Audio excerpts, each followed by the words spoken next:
Okay, so today we're going to talk about our southern border and how the people that are supposed to be held accountable are not and have no interest in being accountable to the American people. We're going to talk about climate experts and how they just want to hoard a bunch of American money to push policies and to alter our economy and to force us to do things that we don't want to do. They don't know how much it's going to cost, but they just want the money. Let's just start now and pay for it later. And then we're also going to talk about some messaging that's floating around the internet that's important because it's about manhood. It's about masculinity and how men are in relationships. I know that seems like a departure, but this is important because you are going to be hearing it. Your family's going to be hearing it. Your friends, your kids, these younger generations are really who this is getting pushed towards. I think it's something that could really tear at the fabric of our country, so I think it's important enough to mention today. Okay, we got a lot to cover. Let's go for it.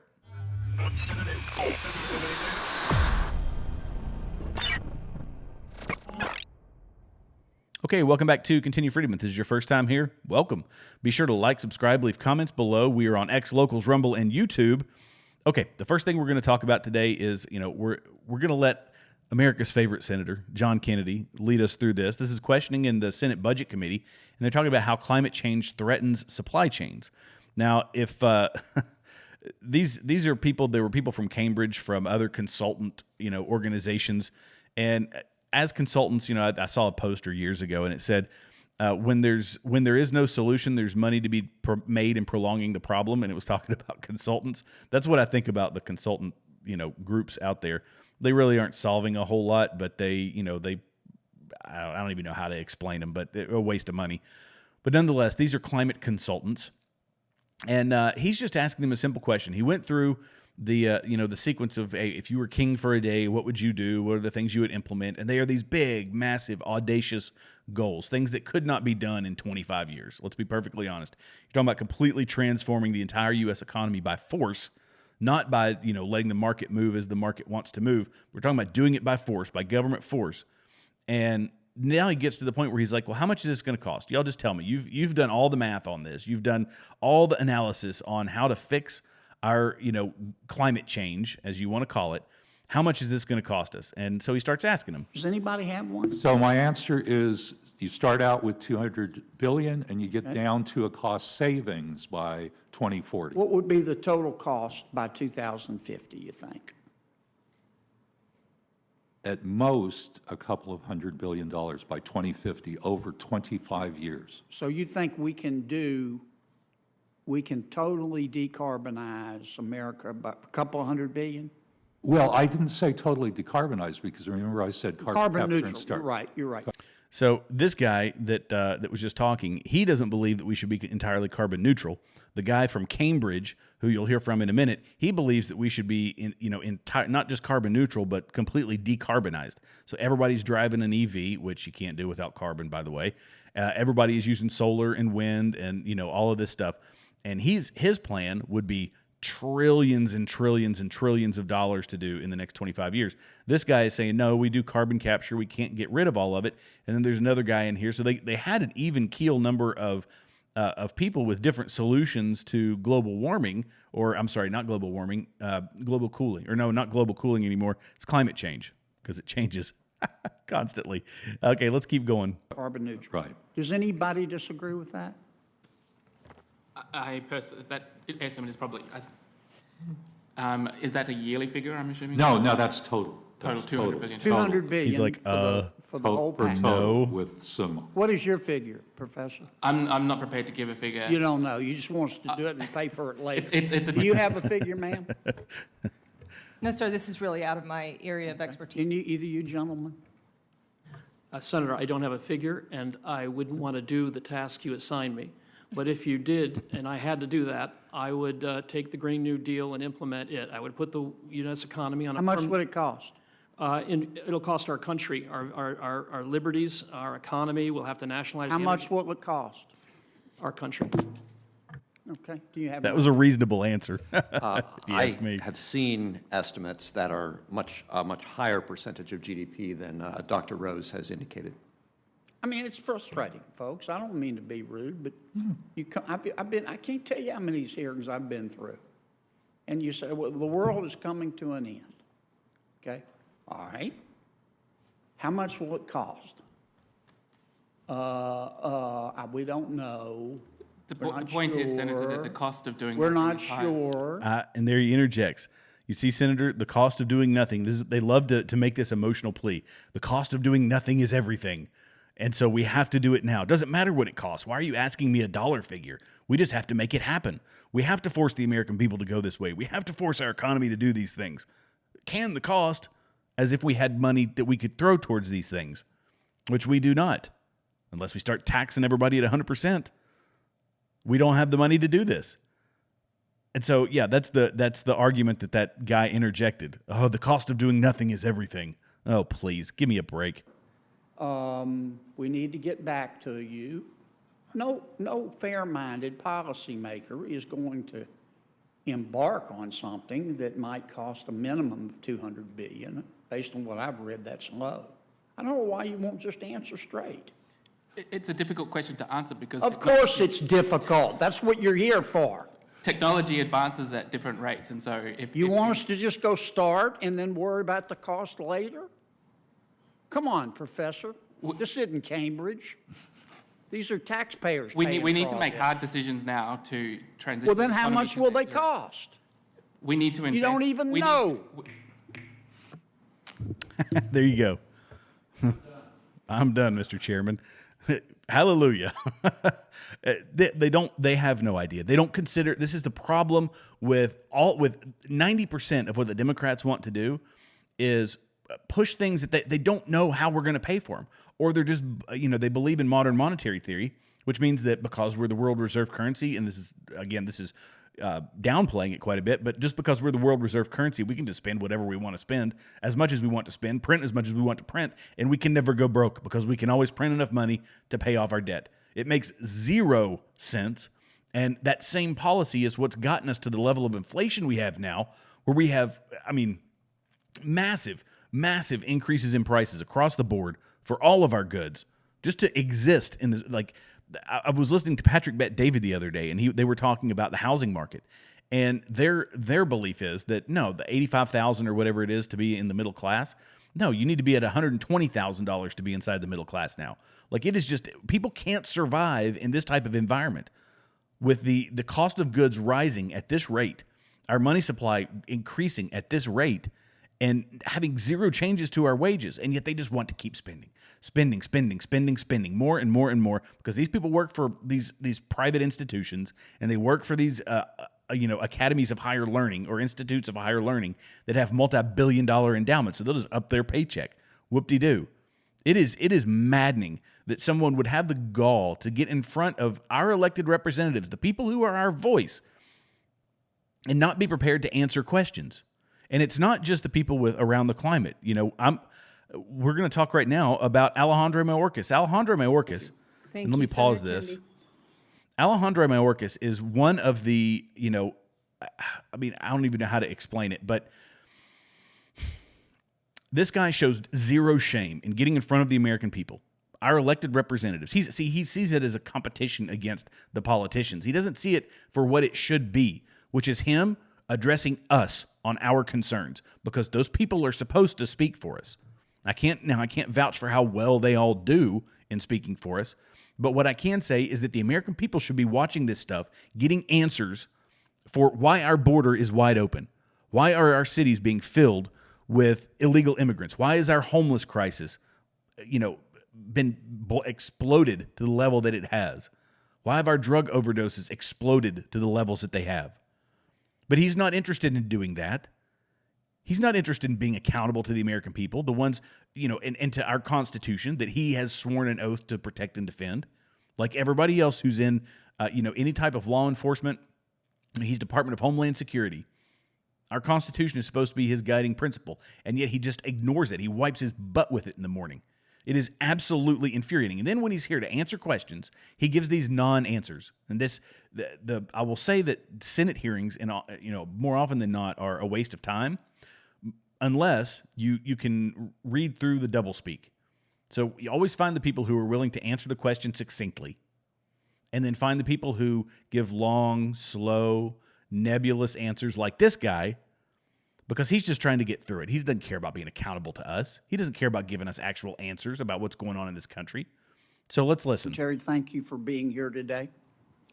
Secretary Mayorkas, since President Biden has been president and since you have been secretary, how many members of Hamas have come into our country across the southern border?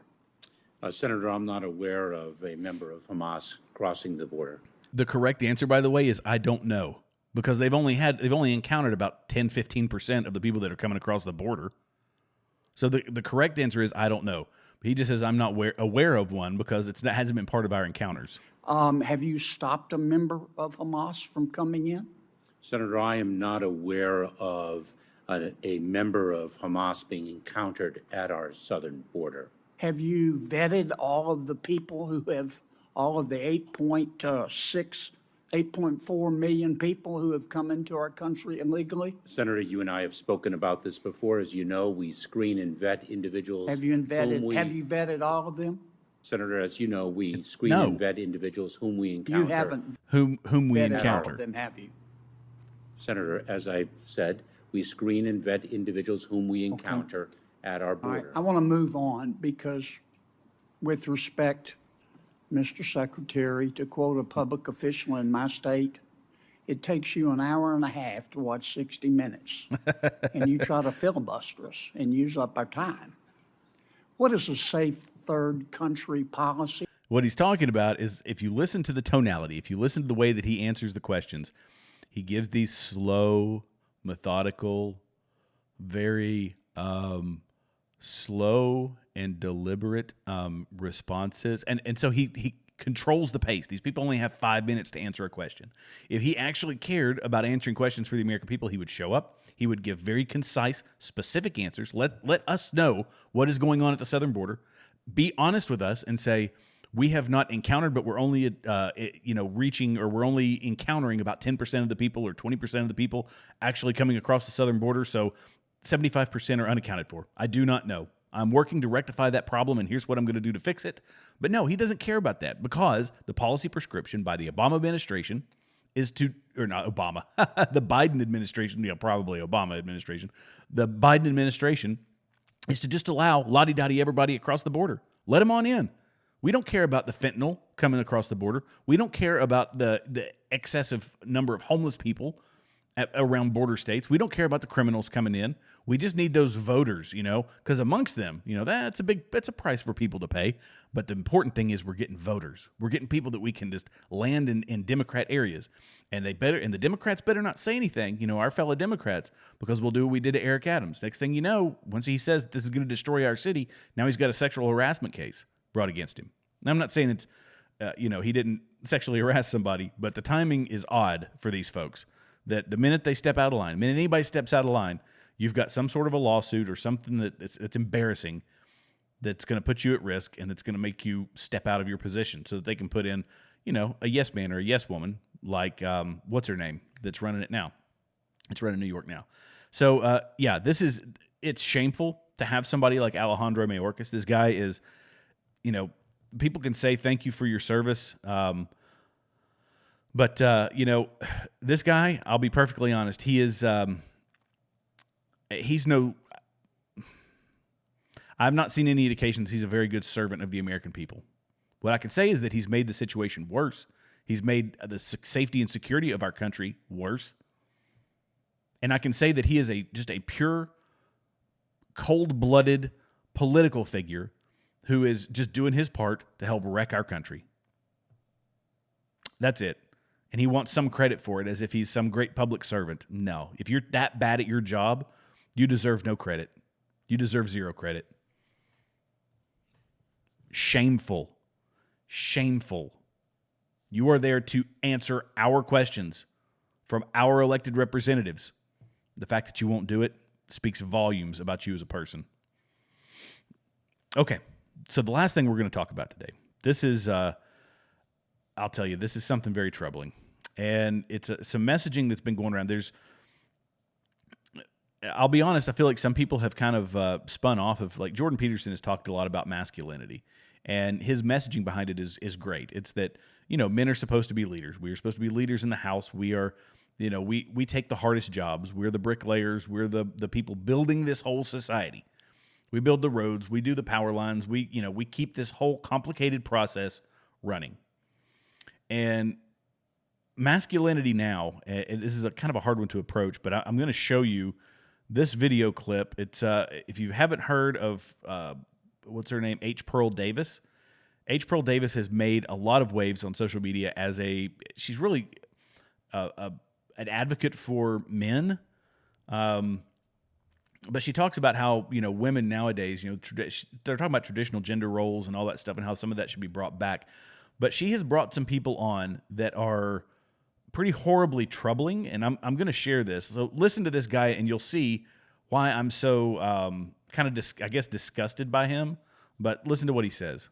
Lined up every man on the planet and you said, hey, listen, I got this red button. Nobody's looking. Nobody's going to judge you. You can sleep with other women and then go home and hold your wife and tuck in your babies and provide and be a good husband and father. Every man on the planet would look left, they'd look right, and they'd hit.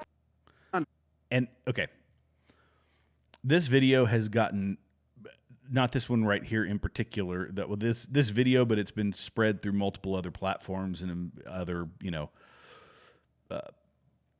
through other venues online. But it has gotten millions and millions and millions of views. And this is the stuff that your kids are being exposed to. If you have young men, whether they are, your children or your grandchildren or your nieces and your nephews, this is the kind of toxicity that they are being exposed to, saying that every man out there, if given the chance to press a button and nobody would know, and you could sleep with any woman that you wanted to, and then go home and hug your wife and kids, that every man would do that.